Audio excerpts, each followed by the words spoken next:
मोहनीय परिहरु, मतलब छोड़ूंगा मैं।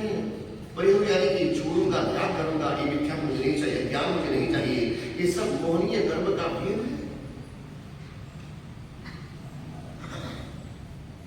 और ये मोहनीय कर्म सही तत्व को, जीवन की सच्चाई को जाने देता है, हमेशा अंधेरे में रखता है, हमेशा धोखे और झांसे में रखने का काम ये मोह करता है, ये मोहनीय कर्म करवाता है।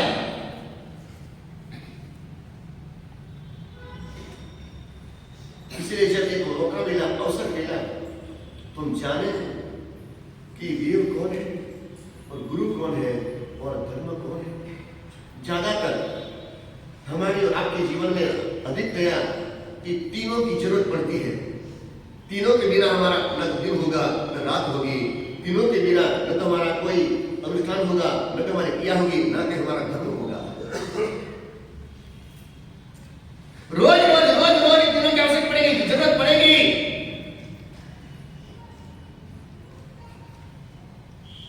तो देव के बारे में समझिए, देव कैसे माने गए, किसी बना गया है।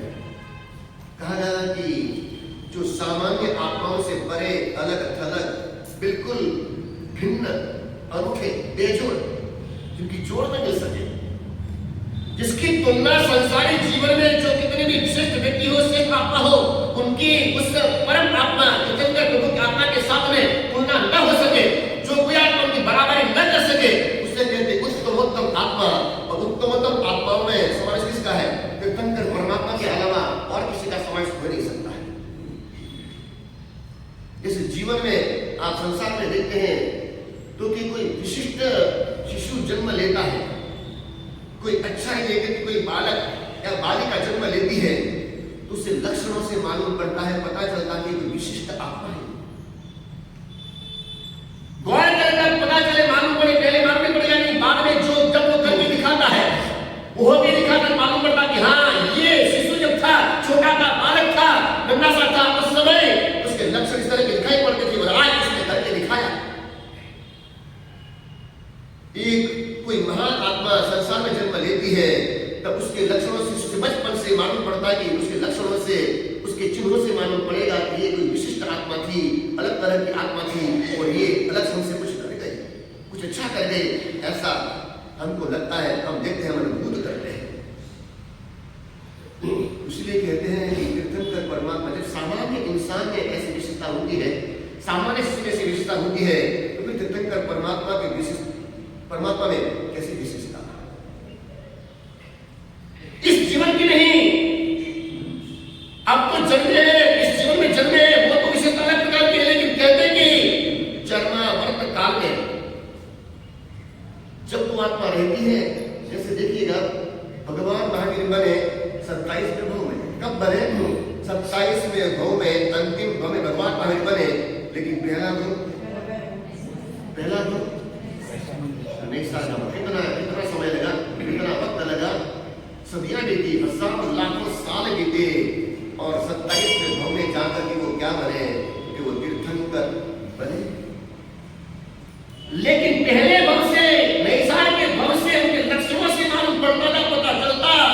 और उस समय गुरु ने कहा था, आचार्य भगवंत ने कहा था, नए साल में स्वयं ने भगवान से, आचार्य भगवंत से पूछा था,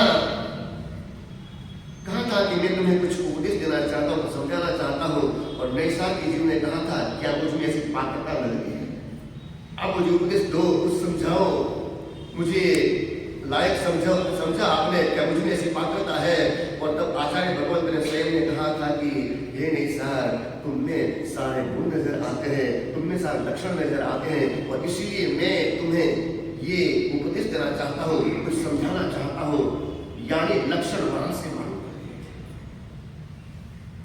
भगवान के 27वें भव में की शुरुआत कहां से, प्रारंभ कहां से हुआ? इसलिए जन्मावर्त काल में वो आत्मा इसी तरह के जीवन को जीती है, कई प्रकार के लक्षण, कई प्रकार के गुण, उनकी गरिमा, उनकी जीने का ढंग, उनके व्यवहार का ढंग कुछ अलग प्रकार का होता है, जो सर्वसामान्य इंसानों से कुछ हटकर के होता है। और जो अंतिम भव में भी ऐसा नहीं है कि अंतिम भव अकेले तीर्थंकर भगवंतों का ही होता है, उनके शासन में ऐसा नहीं होता है। इनके शासन में यही चरम शरीर यानी क्या? चरम शरीर यानी क्या है कि जो अंतिम भाव जिनका है, आखिरी बार शरीर को जिन्होंने धारण किया उसको कहते हैं चरम शरीर। ये तत्व ज्ञान की भाषा है। चरम शरीर यानी कि शरीर के रूप में, देहधारी के रूप में उनका अंतिम भव है। उसके बाद में वो केवल क्या हो जाएगा, मोक्ष में चले जाएंगे, सारे कर्मों का नाश कर देंगे, फिर वो शरीर को धारण नहीं करेंगे, उसको कहते हैं चरम शरीर। तो चरम शरीर तीर्थंकर भगवान अकेले नहीं होते हैं, लेकिन सामने कौन होते हैं? और भी अन्य आत्माएं भी चरम शरीर को लेकर के जन्म को वो आत्माएं पाती है, लेकिन चरम शरीरियों में भी सबसे श्रेष्ठ प्रकार के लक्षण किसके होते हैं?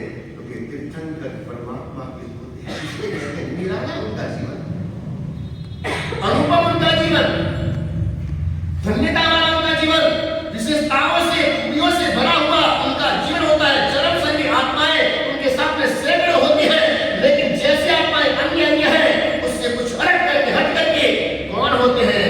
क्योंकि ऐसे अरिहंत देव तीर्थंकर भगवान माने गए। ये विशेषताएं उनकी प्रतिभा, उनकी प्रकृति, उनकी स्थिरता, उनका सम्यक्त्व। और एक बात है, सम्यक्त्वधारी आत्माएं और भी होती है, लेकिन कहा जाता है सम्यक्त्व किस खास प्रकार का होता है? तो कहते हैं सम्यक्त्व धारकों में भी सबसे उत्तम प्रकार का सम्यक्त्व किसका होता है? तीर्थंकर परमात्मा का सम्यक्त्व होता है। उसके नाम दिया परबोधि सम्यक्त्व, उसको नाम दिया है परबोधि सम्यक्त्व, ऐसा नाम दिया है। और ऐसे महिमाशाली देव जब उनके बारे में, उनके संबंध में, उनके विषय में जब ऐसी बातों को सुनते हैं, तब हमें मालूम पड़ता है, पता चलता है। और साधारणतया हमारा जन्म किसी भी कुल में हो सकता है। एक सामान्य साधारण आत्माओं का जन्म किसी भी कुल में हो सकता है। आपने सुना होगा कि कोई भी राजा बना, नीच कुल में जन्मा, अधम कुल में जन्मा, लेकिन बाद में सम्राट बना, राजा बना। आज नेता आदि देख रहे हैं, कितने से मंत्री देख रहे हैं जिनके कुल निम्न कोटि के हैं, नीच जाति की, निचली जाति के भी हैं, लेकिन बाद में वो क्या बनते हैं? सर्वोपरि प्रजा के ऊपर मुखिया बन करके अपना है वो रखते हैं, ऐसा देखेंगे। लेकिन तीर्थंकर परमात्मा कभी भी ऐसे नीच कुलों में अवतरित नहीं होते, जन्म नहीं पाते हैं। और आपको पता है ये देवानंदा कौन थी? किस जाति की थी? देवानंदा ब्राह्मण जाति की थी। ब्राह्मण जाति यानी ये कौन सी जाति? क्योंकि दान लेकर के जीवन को चलाने वाली कैसी जाति मानी जाती है? दान के आधार पर घर घर से अन्य के लोगों, जो बड़े लोग हैं, व्यापारी हैं, उनके वहां से कुछ मांग करके लेकर के, दान में लेकर के आना और अपने जीवन को बिताना, यानी ये कौन सा अच्छा कुल नहीं हुआ, श्रेष्ठ कुल नहीं हुआ। लेकिन श्रेष्ठ कुल कौन सा? राजकुल, क्षत्रिय कुल, वो श्रेष्ठ कुल होता है। तीर्थंकर परमात्मा का जन्म कभी भी क्षुद्र दरिद्र कुलों में नहीं होता है, लेकिन कहा राजकुल में उनका हमेशा जन्म होता है। यह उनकी विशेषता, यह उनका अनुधावन, यह उनका महत्व। देखो आप देखो, बिल्कुल दुनिया से, दुनिया की सभी आत्माओं से बिल्कुल कैसे बिल्कुल भिन्न होते हैं, बिल्कुल अलग ही हुआ करते हैं। सबके साथ में इनकी गिनती नहीं हो सकती है। और ऐसे विशेषताओं से बने हुए अरिहंत प्रभु, और जब इनके बारे में हम समझें, हमारा अहोभाव कितना बढ़ता है, हमारा समर्पण भाव कितना बढ़ता है। इनके बारे में हकीकत में ये कोई कल्पना की बातें नहीं है, ये कोई आपको भरमाने की बातें नहीं है, ये कोई आपको झांसे में लेने की बातें नहीं है, ये कोई आपको है ना उनके प्रति बहुमान भाव जग जाए इसके लिए बातें नहीं, लेकिन श्रद्धा उनके प्रति आपकी बढ़ जाए। तीर्थंकर परमात्मा की आत्मा कितनी उत्तम प्रकार की आत्मा होती है। इसलिए हम जो आराधना करते हैं, सब कुछ करते हैं, देव के बारे में बहुत सुना हमने, गुरु के बारे में बहुत सुना हमने, धर्म आराधना भी कर रहे हैं, लेकिन सही रूप में देव को कितना समझा हमने, और सही रूप में गुरु को हमने कितना समझा, और सही अर्थों में हमने धर्म को कितना समझा, अपनाया जरूर है, किया जरूर है धर्म, लेकिन धर्म को बारे में ऐसा अभी तक हमने समझा कहा है, उस देव को अभी तक हमने समझा कहा है, और उस गुरु को अभी तक हमने संपूर्ण रूप से समझा कहा है। और कहा जाता है अकेली तीर्थंकर परमात्मा की आत्मा, कहते हैं अकेली तीर्थंकर परमात्मा की आत्मा हो,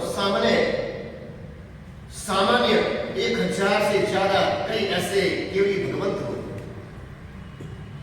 एक टाइम में तीर्थंकर परमात्मा की आत्मा हो, हरि परमात्मा की आत्मा, सामने कई ऐसे साधारण केवली भगवंत हो, और ऐसे अपनी जबान से वो साधारण केवली तीर्थंकर परमात्मा का अगर वर्णन करे, महिमा गान करे तो कहते हैं कि वो नहीं कर सकते, उससे कई गुना ज्यादा, अनंत गुना उनकी महिमा होती है, उनकी विशेषता होती है। ये तीर्थंकर प्रभु, और उसे देव के स्वरूप में मानना, देव के स्वरूप में मान करके उनको पूजना, उनको भजना, कितनी प्रतीति अंदर में, कितना विश्वास जगना चाहिए, कितनी श्रद्धा हमारी जगनी चाहिए। ऐसे उत्पन्न प्रकार की आत्मा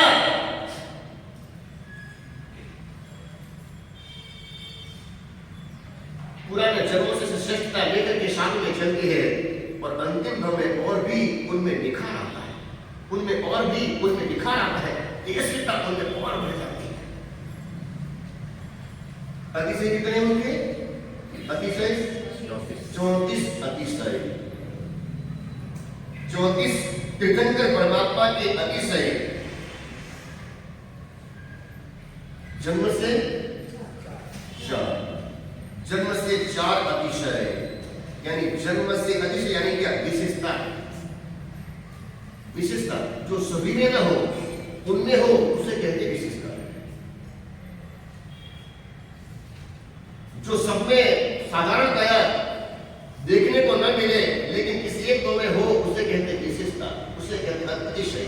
विशेषता यानी अतिशय, जो उनकी अच्छाई हो, उनका बढ़ियापन, उसे कहते अतिशय। तो तीर्थंकर परमात्मा में जैसे अतिशय होते हैं, और कोई भी केवली भगवत की आत्मा हो, उस जन्म में केवली बनने के लिए अंतिम बार भव लिया हो, जैसे तीर्थंकर परमात्मा के भाव में उनकी विशेषता तीर्थंकर परमात्मा की होती है, वैसी विशेषता साधारण केवली के जीवन में नहीं होती। जन्म से वर 4, जन्म से कितने? 4 अतिशय, 34 में से होते, उसमें सबसे पहले कौन से अतिशय? तो जन्म से 4 उनको मिलते, जन्म से